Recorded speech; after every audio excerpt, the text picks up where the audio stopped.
Instead, she went shopping at used piano stores. She spent 3 days trying different instruments before she found the one. It was old and a little beaten up, with some scratches on the case and keys that were slightly yellowed with age.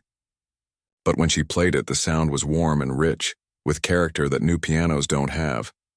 "This one," she told the store owner. "How much?" The price was more than she had in her bank account, but she didn't care. She arranged a payment plan. This piano wasn't just an instrument. It was a symbol. It represented starting over, beginning again, refusing to let age or circumstance or the opinions of others determine what was possible. The piano was delivered to a small apartment she rented near the concert hall. Not fancy but comfortable, a place that was hers, where she could play at midnight if she wanted to, where she could cry or laugh or scream and nobody would judge her. She started practicing.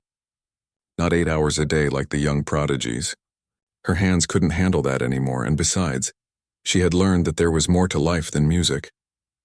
But 2 hours every morning and 2 hours every evening, relearning pieces she had once known by heart, learning new pieces she had always wanted to play but never had the chance.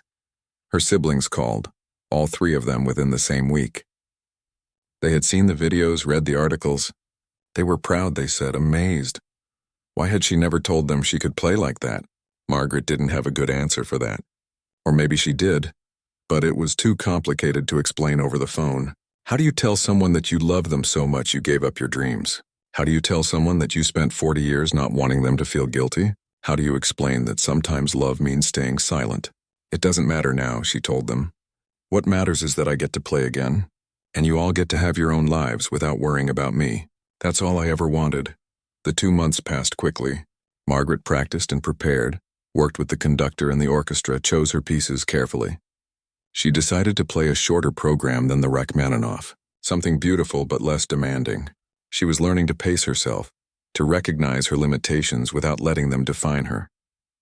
The night of her official performance arrived. This time she wore a proper concert dress, black and elegant. This time she had a dressing room with her name on the door. This time she walked onto the stage as a pianist, not a janitor who happened to play. But as she sat at the Steinway and looked out at the full audience, Margaret realized something important. She was the same person who had walked onto this stage 2 months ago in a gray uniform. The clothes didn't matter. The title didn't matter. What mattered was the music and what it meant to her. She played beautifully that night. Not perfectly, but beautifully. And when the applause came, she accepted it with grace and gratitude. But she also knew that this applause wasn't what made her a musician. She had been a musician all along, even during those 40 years of silence. She had been a musician every time she listened to rehearsals, every time her fingers twitched through phantom performances, every time she had refused to let the music inside her die completely. After the performance, as she was leaving through the stage door, she saw a young woman waiting. The woman was probably in her early 20s, wearing jeans and a worn jacket. She was holding a violin case. "I'm sorry to bother you," the young woman said nervously, "but I wanted to tell you that your story gave me hope. I've been working 3 jobs to pay for music school, and I was thinking about quitting, about giving up. But then I saw your video and I realized that it's never too late. That music doesn't have an expiration date." Margaret looked at this young woman and saw herself at 23, standing at a crossroads making impossible choices. "Don't give up," Margaret said. "No matter what happens, don't give up. Even if you have to step away for a while, even if life takes you in a different direction, don't let the music die inside you. Because it will wait for you. It will always wait for you." The young woman had tears in her eyes. "Thank you," she whispered. As Margaret walked home that night past the concert hall where she had cleaned floors for 15 years, she thought about everything that had happened, about the choices she had made and the choices that had been made for her, about sacrifice and loss and unexpected second chances. She thought about her mother who would have been so proud, about her siblings who were finally starting to understand, about Victor who had seen something in her that she had stopped seeing in herself, about all the people whose lives had been touched by one unexpected performance on one Thursday night. But mostly she thought about the music that had lived inside her for 63 years, the music that had survived poverty and sacrifice and 4 decades of silence, the music that had finally been set free. Margaret Chen had spent 40 years being invisible. But now, as she walked through the streets of her city under the streetlights, she realized that she had never actually been invisible at all. She had just been waiting, preparing, growing into the person who could play the way she had played that night. And now, with her whole future stretching out before her like an unwritten symphony, she was ready to make some noise. The end. The second movement of Rachmaninoff's Piano Concerto No. 3 is where the real heart of the piece lives. After all the technical fireworks of the first movement, the second movement strips everything down to pure emotion. It's slower, more contemplative. It's the sound of someone looking back on their life and wondering about all the paths not taken, all the choices that led them to this moment. Margaret's hands moved into this section with a tenderness that surprised even her. The notes came softer now, more careful. Each one felt like a memory being placed gently on a table for examination. There was her mother's face, still young and healthy before the cancer. There was her little sister at 8 years old crying because she missed their father. There was the letter from Juilliard, the one that said they understood her situation, but her spot couldn't be held indefinitely. Her fingers trembled on a particularly delicate phrase, but the trembling fit the music. It made it more human, more real. The audience was completely silent now. In the front row, Margaret could see a woman dabbing at her eyes with a tissue. A man in a tuxedo had his hand pressed to his mouth, his eyes fixed on her hands, but Margaret barely noticed them.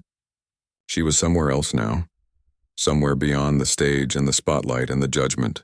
She was in that place where music lives, that space between the notes where all the real meaning exists. The second movement built slowly toward its climax. Margaret could feel it coming, could feel her body preparing for it. This was the moment where everything that had been held back, everything that had been quiet and contained suddenly broke free. The music swelled, grew larger, demanded more from the piano and from the person playing it. Margaret gave it everything she had. Her whole body was involved now, not just her hands. She leaned into the keyboard, pressed the pedals with force, let her shoulders rise and fall with the phrases. The Steinway responded, its deep, rich voice filling the concert hall with sound that seemed to come from somewhere beyond the physical instrument itself. She was no longer thinking about technique. Her conscious mind had let go, and something deeper had taken over. This was the thing that every musician lives for, that moment when you stop playing the music and the music starts playing you, when you become just a channel for something larger than yourself. The second movement ended with a series of soft, questioning notes, like someone asking a question they already know has no answer.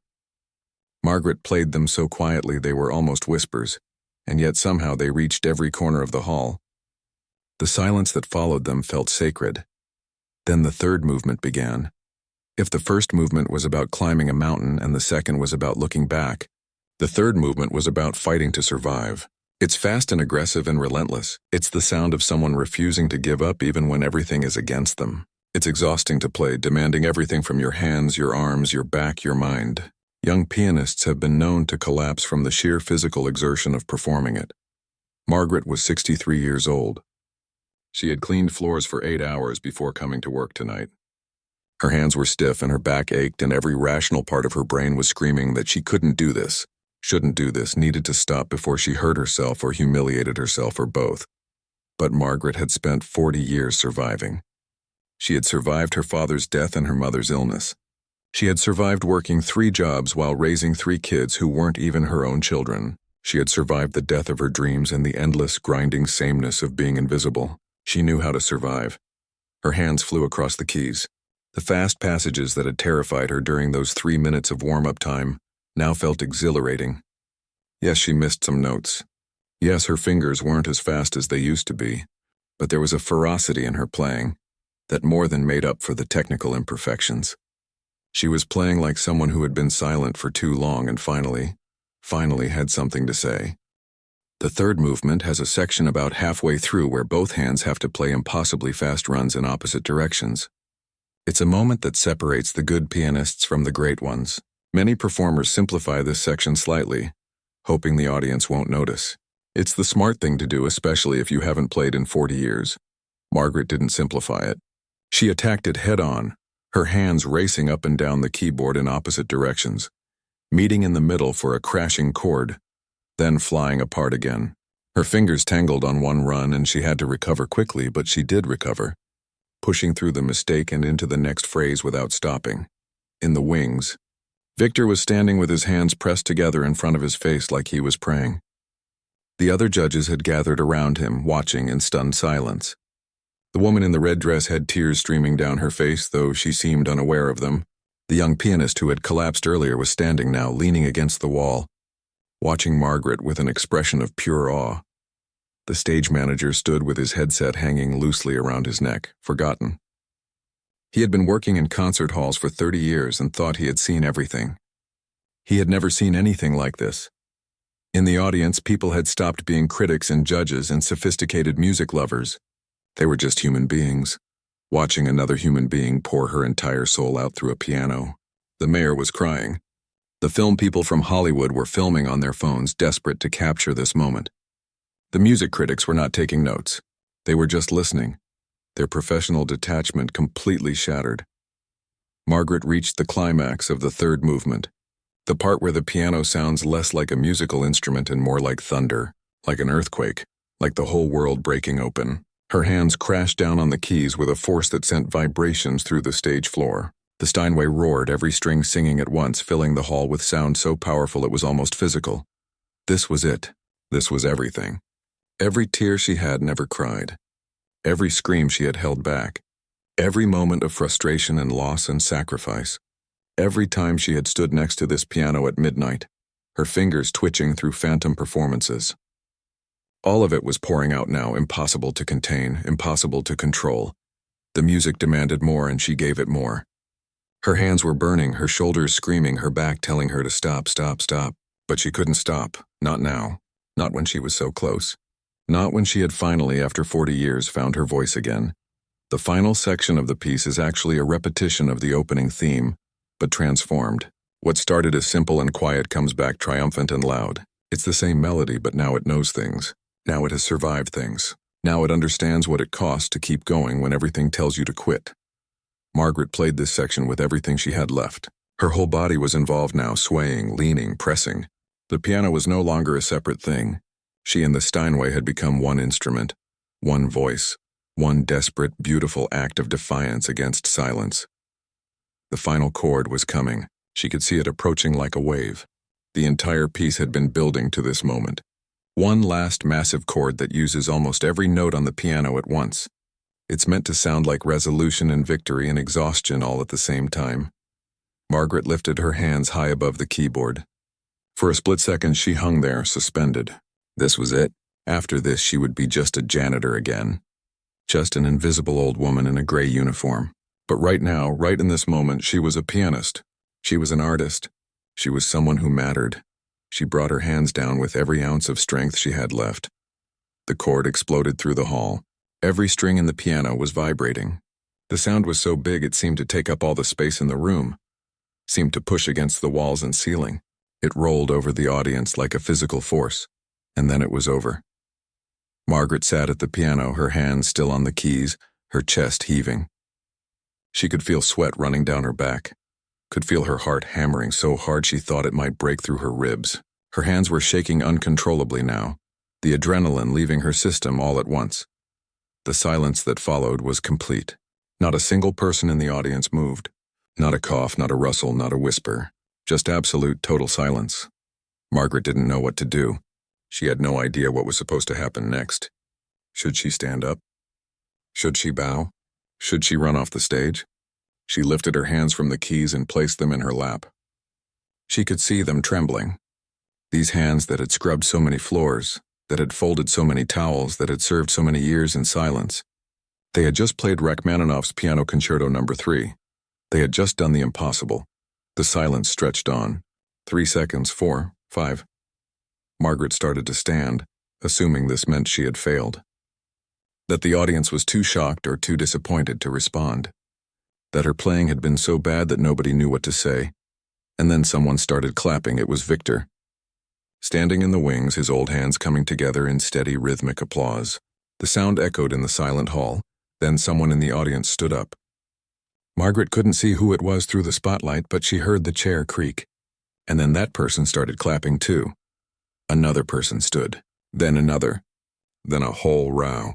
Then the entire front section, Within seconds, the entire audience was on their feet. The sound of their applause hit Margaret like a wave. It wasn't polite or restrained. It was thunderous. It was people clapping so hard their hands had to hurt, cheering so loud their throats would be raw tomorrow. Some people were crying openly now, not caring who saw them. Some were hugging each other.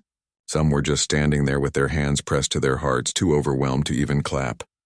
Margaret stood at the piano, utterly stunned. This couldn't be for her. This couldn't be for a 63-year-old janitor who had stumbled through half the notes and played in a gray uniform. But it was. It absolutely was. Victor appeared on stage, moving faster than seemed possible for someone his age. He reached Margaret and grabbed her in a tight hug, his eyes streaming with tears. "I knew it," he was saying. "I knew it, I knew it, I knew it." The applause continued. 5 minutes, 6, 7. People were throwing flowers onto the stage now. Actual flowers pulled from the centerpieces on the tables. Programs were flying through the air like confetti. Margaret looked out at the audience, and for the first time since stepping on stage, she really saw them. She saw their faces. She saw what her music had done to them. She saw that for these few minutes she had made them feel something real, something that cut through all their sophistication and pretense, and just hit them in the heart. She had forgotten what that felt like. She had forgotten what it felt like to matter. Margaret raised her shaking hand to wave at the audience, a small, uncertain gesture. The applause somehow got even louder. The next few minutes felt like they were happening to someone else. Margaret watched as if from outside her own body as the organizers scrambled to make a plan. The stage manager was speaking rapidly into his headset. The woman in red dress was checking her watch every few seconds. Victor stayed next to Margaret, his hand on her shoulder like he was afraid she might bolt. "We'll introduce you as a special surprise guest," the stage manager was saying. "We won't give too many details. Just keep it mysterious. The audience loves unexpected moments." "What about her clothes?" someone asked. "She can't go on stage looking like that." Margaret looked down at her gray janitor's uniform. There was a small bleach stain on the front pocket from where she had cleaned the drinking fountains earlier. Her work shoes were scuffed and practical, the kind you wore when you were on your feet for 8 hours straight. "There's no time to change her," the stage manager said, "and honestly, it might work in our favor. It adds to the whole unexpected angle." The mystery guest who appeared out of nowhere. Victor nodded. "Exactly. Let them see what she is. Let them judge her by her music, not her costume." "Easy for you to say," Margaret muttered. "You're not the one who has to walk out there looking like the help." "You are the help," Victor said gently. "And there's no shame in that. You've been helping this building shine for 15 years. Now you'll help it shine in a different way." Someone thrust a bottle of water into Margaret's hand. Someone else tried to fix her hair, pulling bobby pins out of her bun and tucking loose strands behind her ears. Margaret barely registered any of it. Her mind was spinning, trying to remember the Rachmaninoff piece note by note. It had been 40 years. What if she forgot? What if her fingers couldn't do what her brain was telling them to do? "You need to warm up," Victor was saying. "There's a practice room backstage. You have maybe 3 minutes. 3 minutes. Margaret had spent years preparing for performances back at Juilliard. Hours of warm-up exercises, careful stretching, mental preparation, and now she had 3 minutes. She followed Victor down a narrow hallway to a small room with an upright piano. It wasn't like the beautiful Steinway on stage. This was a working piano, scarred and beaten up from years of nervous performers warming up before going on. Margaret sat down at the bench. Her hands were shaking. She placed them on the keys and immediately felt how wrong they felt. Her fingers were stiff from years of gripping mop handles and scrub brushes. The calluses on her palms were in all the wrong places now. These weren't the hands of a pianist anymore. These were the hands of a cleaning woman. "Play something," Victor said. "Anything. Just wake your hands up." Margaret started with scales, simple C major up and down. Her fingers stumbled on the 4th note. She tried again. Better, but still clumsy. She moved to arpeggios, feeling the rust in every joint, every tendon. "Don't think so much," Victor said. "Your hands remember. Trust them." Did they remember? Margaret played a passage from the Rachmaninoff piece, one of the easier sections. Her fingers found the notes, but they felt heavy, slow. This wasn't how it was supposed to sound. This was supposed to flow like water, and instead it felt like pushing rocks uphill. "I can't do this," she said, pulling her hands back. "I'm not ready. My hands aren't ready. This is a mistake." Victor grabbed her shoulders and turned her to face him. Listen to me. Out there in that audience are people who have spent fortunes on tickets and fancy clothes. They've spent years studying music theory and learning to tell the difference between good and perfect. But do you know what most of them have never done? They've never had to give up the thing they love most. They've never had to sacrifice. They've never had to survive. What does that have to do with playing piano? Everything. Music isn't just about hitting the right notes. It's about meaning something. And you, Margaret Chen, you have earned the right to mean something. You've earned it with 40 years of showing up and staying silent and putting everyone else first. So now it's your turn. Maybe your fingers are slower. Maybe your hands are stiff. But you have something none of those young prodigies out there have. You have a story worth telling. There was a knock on the door. The stage manager stuck his head in. We need her now. The natives are getting restless. Margaret's heart was racing so fast she felt dizzy. I think I'm going to be sick. You don't have time to be sick, Victor said, pulling her to her feet. Come on. We're walking onto that stage right now before your brain has time to talk you out of it. The walk from the practice room to the stage wings felt both endless and too short. Margaret could hear the murmur of the audience, the rustling of programs, someone coughing. The stage manager was speaking to someone on his headset, giving them the signal. Then she heard the announcement. Ladies and gentlemen, we have a special surprise for you this evening. Due to unforeseen circumstances, our scheduled performer is unable to take the stage. However, we are fortunate to have a last-minute replacement. Please welcome our mystery guest. The audience responded with confused applause. They didn't know whether to be excited or disappointed. Victor gave Margaret a gentle push. Go. And remember, you're not playing for them. You're playing for that 23-year-old girl who had to walk away from her dreams. You're playing for every person who ever had to choose between what they loved and what they needed to do. You're playing for all of us who never got our chance. Margaret's legs felt like rubber as she walked onto the stage. The spotlight hit her like a physical force, hot and blinding. She couldn't see the audience, but she could feel them. Hundreds of eyes watching her, judging her. The walk to the piano felt like miles. She was acutely aware of every single thing about herself. Her plain uniform, her work shoes squeaking slightly on the polished floor, her rough hands that looked nothing like the manicured hands of the other performers tonight. She could hear the whispers starting. Who was this woman? Why was she dressed like that? Was this some kind of joke? Margaret reached the Steinway and stood next to it for a moment. This piano. She had touched it thousands of times, but always with a cleaning cloth. Always as a caretaker, never as a musician. She placed her hand on its smooth surface and felt the familiar coolness of the wood. She sat down on the bench and had to adjust it. The last performer had been taller than her. She moved it forward until her feet could reach the pedals comfortably. Her hands hovered over the keys. This was it. This was the moment where she either proved Victor right or humiliated herself in front of everyone who mattered in the classical music world.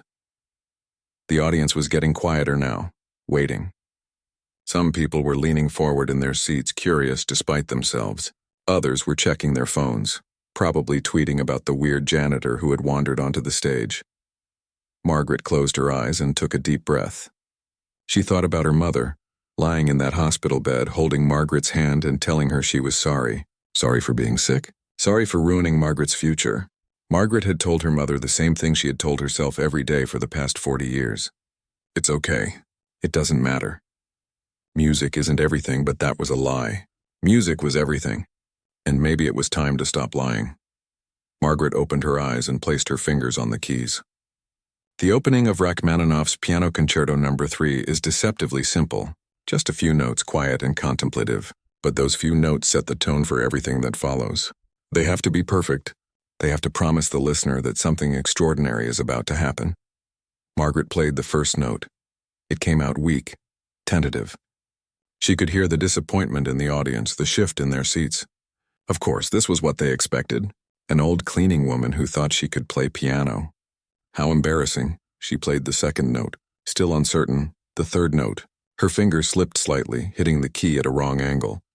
Margaret could feel the panic rising in her chest. This was a disaster. She should stop. She should stand up and walk off the stage and let them find someone else, anyone else. But then something happened. She remembered the first time she had played this piece. She had been 19 years old, in a practice room at Juilliard, and her professor had just introduced her to it. She remembered how impossible it had seemed. How could anyone play something this difficult? How could human hands move that fast, stretch that far, express that much emotion all at once? But she had learned it. She had spent months with this piece until it became part of her, until it wasn't just notes on a page but a conversation, a story, a part of her soul made audible. That girl was still in there somewhere. That 19-year-old who believed she could do anything, who trusted her hands and her heart and her talent. She had gotten buried under 40 years of responsibility and sacrifice and silent suffering, but she wasn't gone. Margaret played the fourth note, and this time it rang clear and true. The fifth note flowed from it naturally. The sixth note was even better. Her fingers remembered, just like Victor said they would. They remembered the shape of this music, the feel of it. They remembered how to dance across the keys, how to press just hard enough, how to make the piano sing. The simple opening gave way to the first complex passage, and Margaret's hands began to move faster. The muscle memory was still there, buried deep but still there. Her fingers stretched to reach the difficult chord progressions. Her wrists rotated at just the right angle. Her body swayed slightly as she played, moving with the music the way she used to do. The audience stopped whispering. The restless shifting in seats stopped. People put down their phones. Margaret could feel the change in the air, but she didn't let herself think about it. She couldn't think about the audience or the critics or the judges. She couldn't think about her stiff hands or her uniform or the fact that she hadn't done this in 40 years. She could only think about the music. The first movement of the Rachmaninoff piece is like climbing a mountain.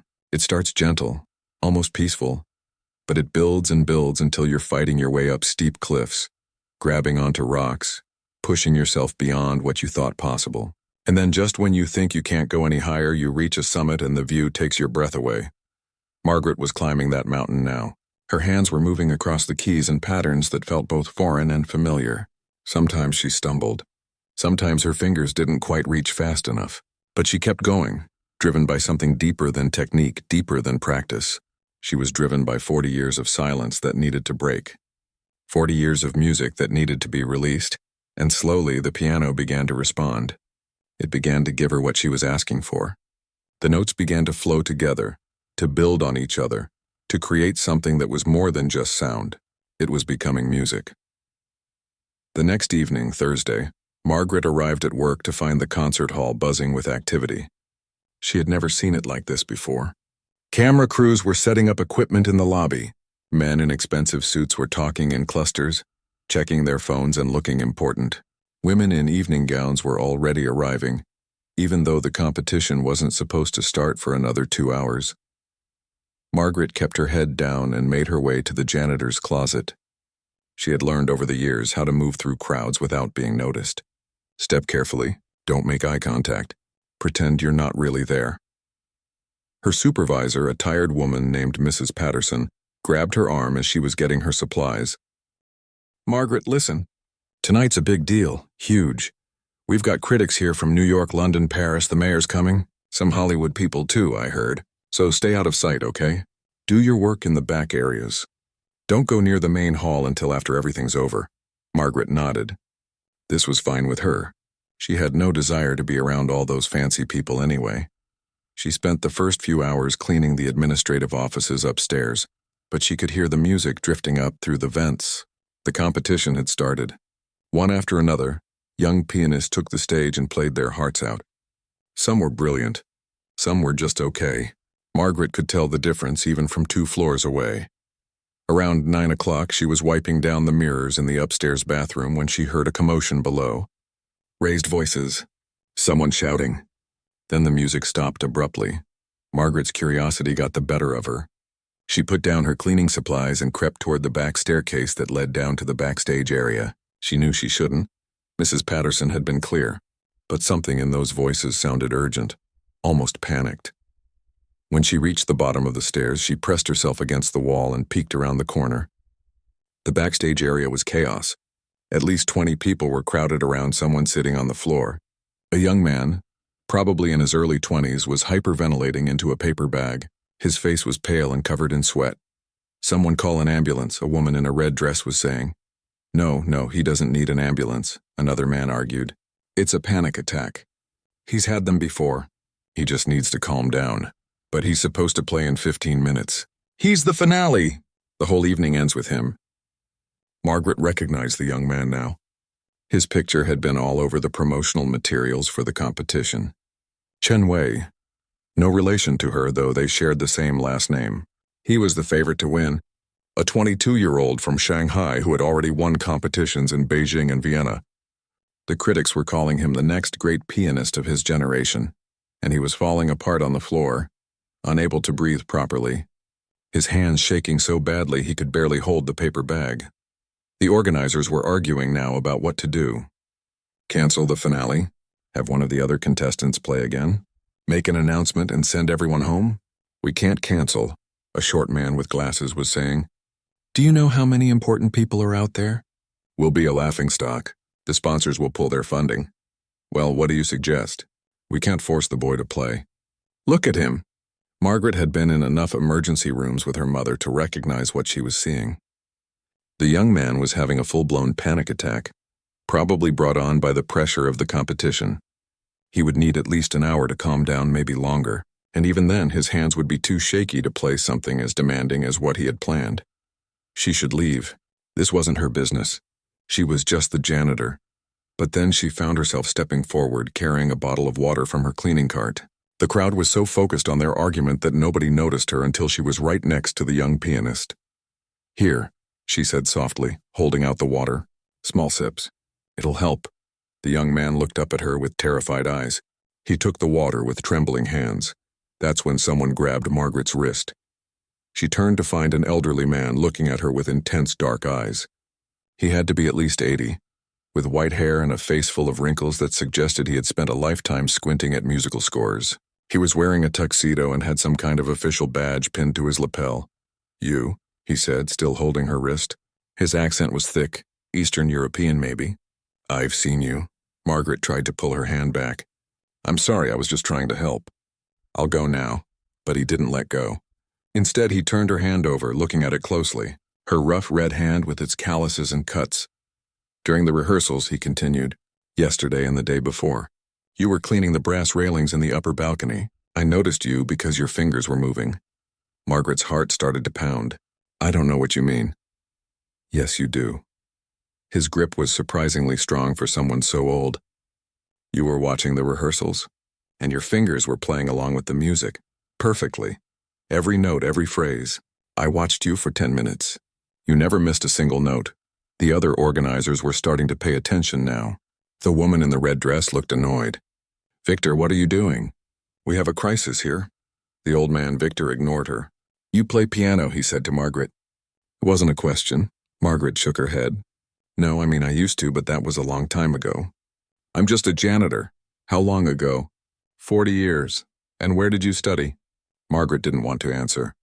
She hadn't talked about this with anyone in decades. But something about the way this old man was looking at her made it impossible to lie. Juilliard, she whispered. But I didn't graduate. I had to leave. The backstage area went quiet. Even the young man on the floor stopped hyperventilating for a moment, looking up at her with surprise. Victor smiled. It was a strange smile, both sad and excited at the same time. I knew it. I knew I recognized real musicianship when I saw it. He turned to the other organizers. We have our solution. The woman in red laughed. Victor, have you lost your mind? She's a janitor. She's a Juilliard-trained pianist, Victor corrected. And unless you have another option in the next 10 minutes, I suggest you listen to me. This is insane, the short man with glasses said. We can't just put a random cleaning woman on stage. She hasn't played in 40 years. She'll humiliate herself and ruin the competition. Victor finally released Margaret's wrist. He looked at her with those intense dark eyes. Can you still play? Margaret's mouth was dry. I don't know. Don't give me that. Can you still play? She thought about all those nights standing next to the Steinway, her fingers twitching through phantom performances. She thought about how she still heard every piece of music in her head, still played along even though there was no piano under her hands. Maybe, she admitted, but not in front of people, and definitely not in front of critics and judges and cameras. Why not? Because I'm 63 years old and I clean toilets for a living, and I'm wearing a janitor's uniform and I haven't performed in front of anyone since 1985. Victor shrugged. So? You think music cares what you're wearing? You think Beethoven cared about his clothes? Some of the greatest pianists in history looked like homeless people. "Victor, this is ridiculous," another judge said. "We'll just make an announcement and cancel the finale. It's not ideal, but it's better than..." "Better than what? Better than giving a trained musician a chance to play? Better than showing everyone here that music isn't about age or money or fancy clothes? That it's about the sound that comes from the piano and nothing else?" The organizers looked at each other, clearly thinking Victor had gone senile. But Margaret could see something else in their eyes, too. Desperation. They were out of options, and they knew it. The woman in red turned to Margaret. "Do you even remember any pieces? What would you play?" Margaret's mind was racing. This was crazy. This was impossible. She couldn't do this. But then she heard herself say, "Rachmaninoff's Piano Concerto No. 3. The silence that followed was deafening. The short man with glasses actually laughed out loud. "Oh, perfect. Let's have a 63-year-old janitor who hasn't touched a piano in 4 decades play one of the most technically difficult pieces ever written. Why not? What could possibly go wrong?" But Victor was nodding slowly. "Yes," he said. "Yes, that's exactly right. That piece requires not just technical skill but life experience, suffering, loss, survival. How many of these 20-year-old prodigies understand those things?" "I can't," Margaret said, panic rising in her chest. "I can't do this. I'm sorry, I shouldn't have come down here." She turned to leave, but Victor's voice stopped her. "Your mother," he said quietly. "The reason you left Juilliard." "She was sick?" Margaret froze. "How did you know that?" "Because I know that look in your eyes. I've seen it before in people who gave up everything for someone they loved. You gave up your music for your family. That's noble, but your mother is gone now, yes? Your siblings are grown?" Margaret nodded, not trusting herself to speak. "So who are you playing for now? Who are you sacrificing for now? Because I'll tell you who you're not playing for. You're not playing for yourself. And that's a shame. That's a waste." Tears were burning in Margaret's eyes. She blinked them back furiously. The stage manager appeared, looking frantic. "We need to make a decision now. The audience is getting restless." "We've got 5 minutes, Max." All eyes turned to Margaret. She could feel her heart hammering in her chest. Every instinct she had was screaming at her to run, to go back upstairs and finish cleaning the bathrooms and forget this whole thing ever happened. But then she thought about the last 40 years. 40 years of being invisible. 40 years of hearing music and not playing it. 40 years of standing next to that piano every single night and remembering what it felt like to create something beautiful. "Okay," she heard herself say. "I'll do it." Margaret Chen pushed her cleaning cart down the empty hallway of the Harmondale Concert Hall. The wheels squeaked slightly, breaking the silence that filled the building after everyone had gone home. It was almost midnight, and this was her favorite time of day. No crowds, no noise. Just her and the beautiful old building that smelled like wood polish and expensive perfume. She had been working here for 15 years now. 15 years of mopping marble floors and dusting the crystal chandeliers that hung from the ceiling like frozen waterfalls. 15 years of wiping down the velvet seats where rich people sat in their fancy clothes, watching performances she could only hear from behind closed doors. Margaret was 63 years old, though most people thought she looked older. Her back had a slight curve from years of bending over mop buckets. Her hands were rough and red, covered in small cuts and calluses from harsh cleaning chemicals. She wore the same gray uniform every day, her hair pulled back in a simple bun that was starting to show more silver than black. To everyone who worked at the concert hall, she was practically invisible. The musicians would rush past her without a glance. The fancy donors would look right through her as if she were part of the furniture. Even the other cleaning staff barely talked to her. Margaret had learned long ago that being invisible had its advantages. Nobody bothered you. Nobody asked questions. Nobody needed to know your story, but Margaret had a story. Oh, did she have a story? Every night after she finished cleaning the lobby and the bathrooms and the administrative offices, she would save the main auditorium for last. She would push open the heavy doors and stand there for a moment, looking at the rows and rows of empty seats rising up like a red velvet mountain. The stage lights would be off except for one single work light that cast long shadows across the wooden stage floor. And there, right in the center of everything, sat the piano. It was a Steinway grand piano, black and glossy, worth more money than Margaret would make in 10 years of scrubbing floors. She knew this piano intimately. She cleaned it every single night, carefully wiping down the keys with a special cloth, polishing the wood until it gleamed like a mirror.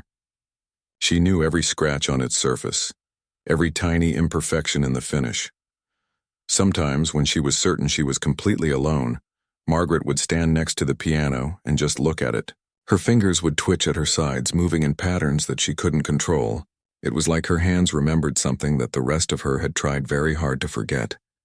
You see, Margaret hadn't always been a janitor. 40 years ago, when she was just 23 years old, Margaret had been a piano student at Juilliard. Not just any student. She had been considered a prodigy, one of those rare talents that comes along maybe once in a generation. Her professors had told her she could be one of the greats. Concert halls around the world would want her. Recording contracts, fame, everything a young musician could dream about. She had been so close, so incredibly close. But then her mother got sick. Cancer, the doctors said, aggressive and fast-moving. And her father had died years before, which meant there was nobody else. Margaret was the oldest of 4 children. Her 3 younger siblings were still in school, still depending on someone to take care of them. The choice hadn't really been a choice at all. Margaret had left Juilliard 3 months before her graduation. She had taken the scholarship money she had saved and used it to pay for her mother's treatments. She had gotten a job, then another job, then a third job, working around the clock to keep food on the table and the electricity turned on. She had helped her brothers with their homework late at night, attended her little sister's school plays, made sure they all got to grow up with some sense of normal even as their mother slowly faded away. Her mother had died 2 years later. By then, Margaret's scholarship was long gone. Her spot at Juilliard had been given to someone else. The professors who had once called her brilliant had moved on to new students, new prodigies. The window of opportunity that opens for young classical musicians had slammed shut. She had tried to keep playing at first. She would go to the public library and use their practice rooms. But the pianos there were old and out of tune. Her fingers, once so nimble and quick, began to slow down from lack of proper practice. And besides, she was always so tired. Working 3 jobs didn't leave much energy for Rachmaninoff and Chopin. Eventually, she stopped playing altogether. It hurt too much. Every time she sat at a piano, she would think about what she had lost, what she had given up. It was easier to just put that part of her life in a box and lock it away. Her siblings had grown up and moved away. They called sometimes on holidays and birthdays, but they had their own lives now, their own families. They had been too young to really understand what Margaret had sacrificed for them. How could they? She had never told them about Juilliard, about the future she had walked away from. What would be the point? So Margaret had become invisible. She had taken the job at the Harmondale Concert Hall because she needed the money and because, even though it hurt, she couldn't quite bring herself to leave music behind completely. At least here she could hear it. Even if she couldn't play it anymore, every evening she would listen to the rehearsals as she worked. She would be on her hands and knees scrubbing the bathroom tiles, and she would hear a pianist working through a difficult passage over and over again. Her fingers would move against the wet floor, playing along with the music only she could hear in her mind. She knew every piece by heart. She knew where the musicians would make mistakes before they made them. She could hear when someone played a wrong note, when the tempo was off, when the emotion wasn't quite right. But she never said anything. Who would listen to a janitor's opinion about music?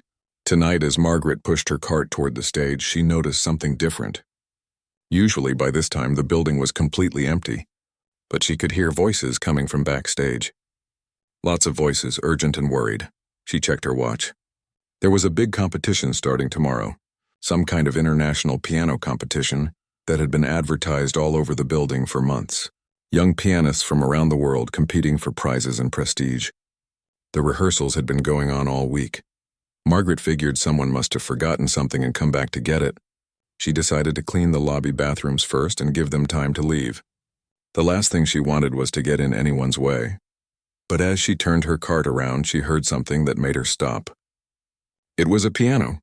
Someone was playing Rachmaninoff's Piano Concerto No. 3, the same piece she had been practicing 40 years ago, right before she left Juilliard. The same piece that had been her specialty.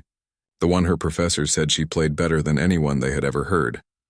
Margaret stood frozen in the hallway, her hand gripping the cart handle so tightly her knuckles turned white. The music washed over her like a wave. bringing back memories she had spent decades trying to suppress. She could see herself at 23, young and confident and full of dreams, sitting at a piano just like this one, her fingers flying across the keys. The pianist playing now was good, very good, but something was off.